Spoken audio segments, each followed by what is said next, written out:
Alright, good morning, Cadre. Wednesday, July 18th. So today the goal is I'm trying to continue the Aristocrat versus the Timeless. Yesterday was day one with the Aristocrat. Beautiful razor, did a wonderful job. I got a really nice shave out of it. No real complaints, no like nicks, nothing along those lines. Everything performed well. So today I'm keeping most everything pretty much the same, but I'm going to be using the Timeless. I'll talk about that in just a second. But first, I am using today another soap. It's the last one in my den. So I've now rotated through all of them. It took longer than it should have, but I'm now rotated through all of them. This is the original one. Soap base, and it's called Lavender, Sage, and Eucalyptus. This scent's awesome. I was nervous about this one because I'm pretty picky about my lavenders, but this one's great. The three notes just play so well together. It's blended perfectly. She did a fantastic job on that one. So the same plan as with the Aristocrat. I've got a new Astra blade. I put a T on this one. This one's going to be the one that's going with the Timeless through this adventure. I posted what my schedule is going to look like for this video in my shaving journal at theshadingcadre.com. So now let's talk about the Timeless. I purchased this with my bonus. It's a beautiful razor. The camera is not going to do it justice. I think you guys know and understand that. I chose what they call the pineapple handle. It has the 0.68 gap, which is signified right here. I chose the scalloped head. This one screws apart, obviously. I chose the scalloped head with the scalloped base plate. The scalloped is also right here.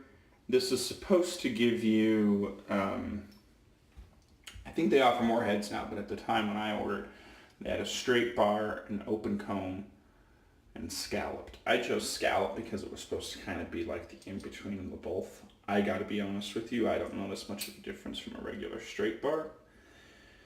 It's 100% machined out of stainless steel. I can't remember the number, but it's up there. I also chose the polished version. There are areas where it is not polished, primarily underneath here, in the channels, as I call them, and on the very bottom of the handle where they put the Timeless logo. I also added the stand, so it has their logo down there on the bottom, and it holds the razor. I went all out when I purchased mine. It was, again, a gift for me with my bonus. They are expensive. You do pay an entry fee, and you personally have to decide if it's worth it. Because to be honest with you, as I have now used it and compared it to other razors in my den, which do not cost that much money, I have always asked myself, and people have asked me, and that's why these reviews are happening, is the Timeless worth it? It's a question. That's an answer that truly only you can decide. To me, yes, it was worth it. And the reason is because it was a gift to myself, so to speak. It's an heirloom piece. It's something that I can hand down. It's the most beautiful razor in my den. It also shaves well, which helps. How many times have we got something and then we're all excited about it and then it doesn't work as well as we want it to? That happens. So the only reason that I'm doing this is because Chris asked me, can the Timeless provide as good of a shave as the Aristocrat and vice versa? Well, that's what we're here for. So, I'm going to dump a little bit of the blend water in my Captain's Choice bowl. The rest onto my hand. Rub this in. I'm using the same brush as yesterday, that Razor Rock.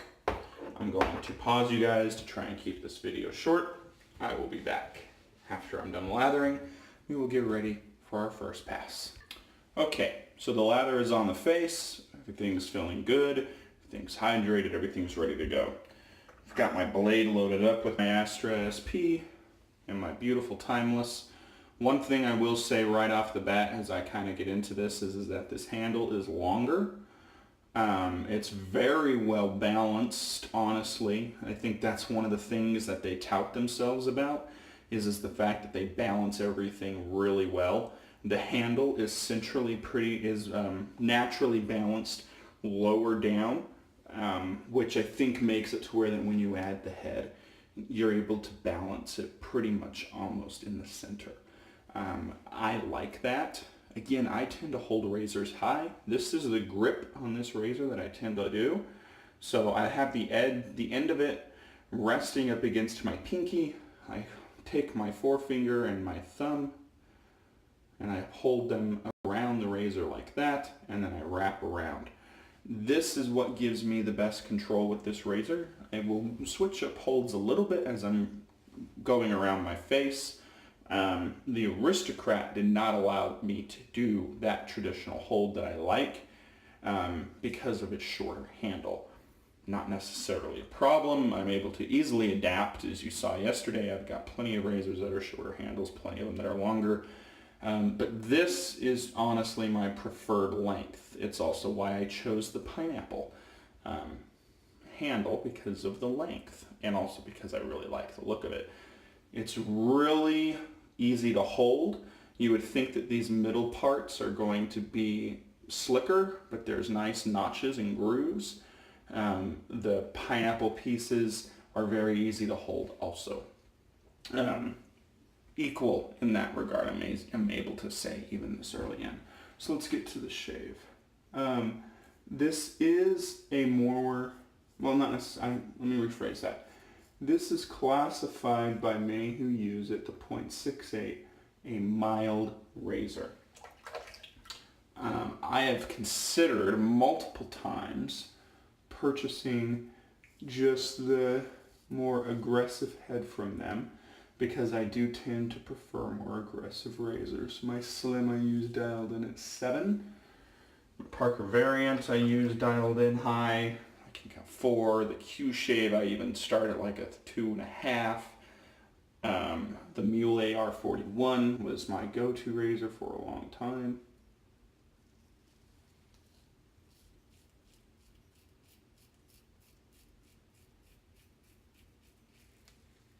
So, yeah, that's one thing to kind of keep in mind. The one thing though about this razor, as I've used it a lot now, is that it is very efficient, which is why I haven't replaced the head. I can get this beautiful, beautiful shave in usually 2 passes and very minor cleanup and be BBS and have it last. It is so good.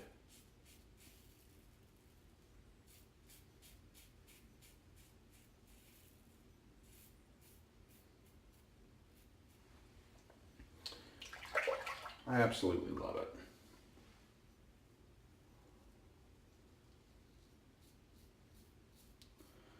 I'm trying to stay as objective as possible throughout all of this, to be completely honest with you guys. So let me pause you real quick, rinse, and get ready for pass 2. Okay, so one of the things that I've been sitting here and thinking about is that expensive products. Just so you guys know, this is a personal preference that has to come between everybody, and you have to decide, is it worth it to you? And many things are going to chime in there. Financial reasons, personal decisions, stuff along those lines, right? There's a lot at play here. I think we all can agree on that. So for me, this is a hobby. I set myself basically a personal budget within my hobby for how much I want to spend, and I decide. So, I'm not going to get into finances here, but let's just say that's a unique piece to everybody. I think we can all agree on that. When it comes to expensive products, personally, I am more inclined to spend more money on a razor or a brush than I am soap. You're probably sitting there thinking to yourself, now wait a second, Chad. You've got over 300 soaps. I've used over 300 soaps. I've got currently in my den over 200. Yeah, you're right. So what do I mean by that? What I mean is that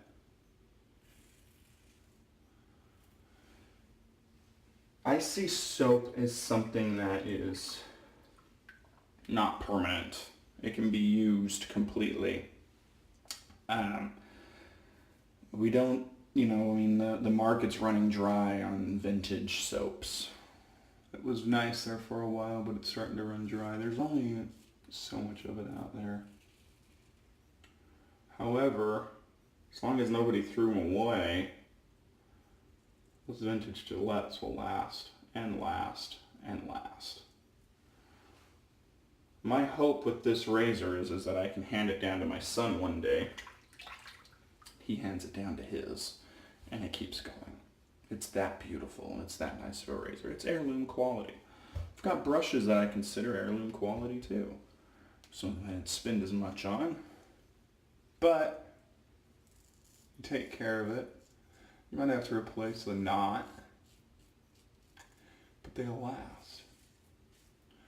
Soap, you spend a lot of money on it, eventually it's gone. I spend $100 on a soap, or $100 on a razor. Razors are going to be here longer, just no matter what. So I don't spend a lot of money on individual soaps. I've spent a lot of money on soap. So, okay. So that's past two. I'm going to keep you guys on camera for the cleanup. I believe I did that yesterday. Just rehydrate a little bit. Feel around a little bit right there, which is a trouble spot for me. A little bit right here. This side was good. A little bit over there.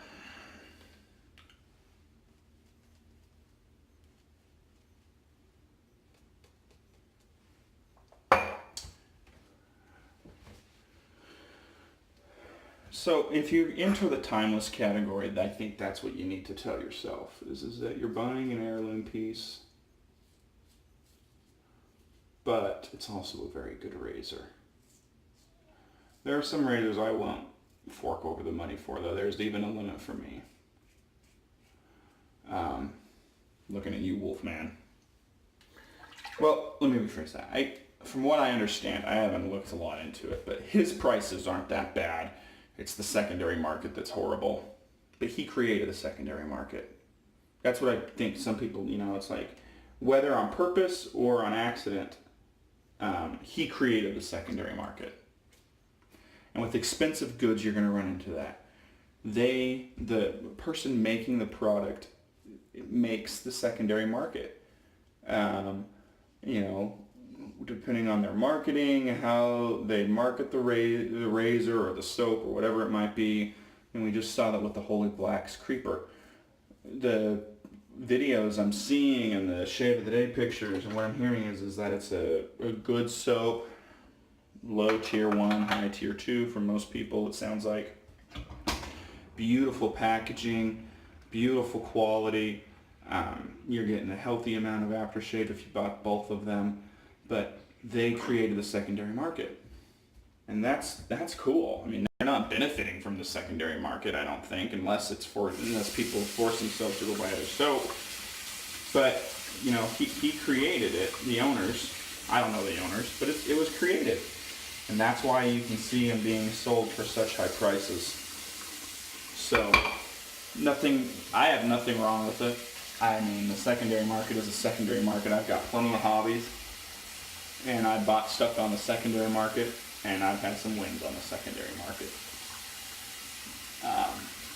One of my other hobbies is coin collecting, so I go to coin shows and I'll buy stuff, and you never know what you're going to get. Some of the vendors will take you for a loop, other vendors won't. It's up to you, and you decide the price you're willing to pay. So that's what it comes down to. So just kind of cleaning up real quickly here and talking with you guys. So the Timeless, overall, I know what it's going to provide for me. It's going to provide me with an excellent shave on BBS right now. Well, I didn't do a cleanup pass yesterday with the Aristocrat, did I? I said, let's just do 2 passes and see where it's at. Oops. I apologize. The Timeless just goes second nature with me. I know what to do to get to BBS. So, after 2 passes, from what I remember as of yesterday, I would say that the Timeless, after 2 uses, was probably a tad bit more efficient. However, that's not fair. And the reason why I say that's not fair is because that was my first time using the Aristocrat. So I can't say that the Timeless is more efficient yet. What I can say is that with just comparing today's shave to yesterday's shave, today's shave was more efficient. I had less of a cleanup. If I wouldn't have cleaned up, I would have rated my face at BBS minus. Yesterday I rated my face at DFS. Basically DFS plus. That is just probably because I know the perfect angles, I know everything with the Timeless. It is my razor, I know what I'm doing. So tomorrow the plan is the Aristocrat. Tomorrow and Friday I gotta be into work early, so there's no guarantee that I'm gonna record. So if I don't, just expect a little bit more of a thorough write-up in the journal. One of the things about Timeless that's cool is the packaging. So this is separate from the Aristocrat, because obviously their packaging was years ago and not fair, but it comes in this beautiful box.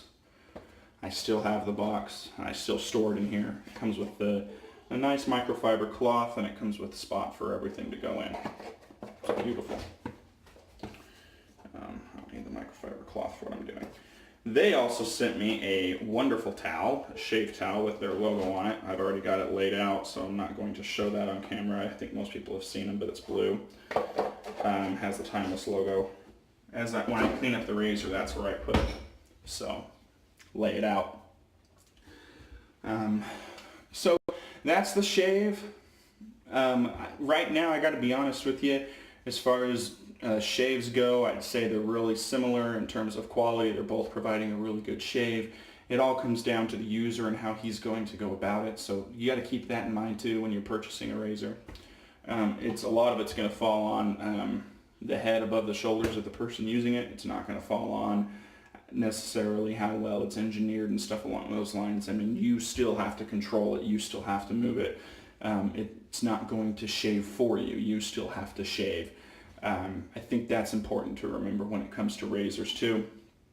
However, what they can do is you can buy in terms of aggressiveness, in terms of, how the angles are set, stuff along those lines. So those are things that you can control. Those are things that you can determine what's is out of your control, so to speak. But at the end of the day, you still have to understand what the shave is and how well it's going to perform for you and what it's going to do. So I hope that makes sense. I felt like I rambled a little bit there, but I think you guys will understand what I'm trying to say is that the actual razor mechanics and the way it's made up can only take you so far. So I also take these and I blow out the channels, so yeah, sorry guys. I'm also trying to get out of here on time. Aftershave. Oh man, I should have pulled it out. I didn't. Hopefully I can find it.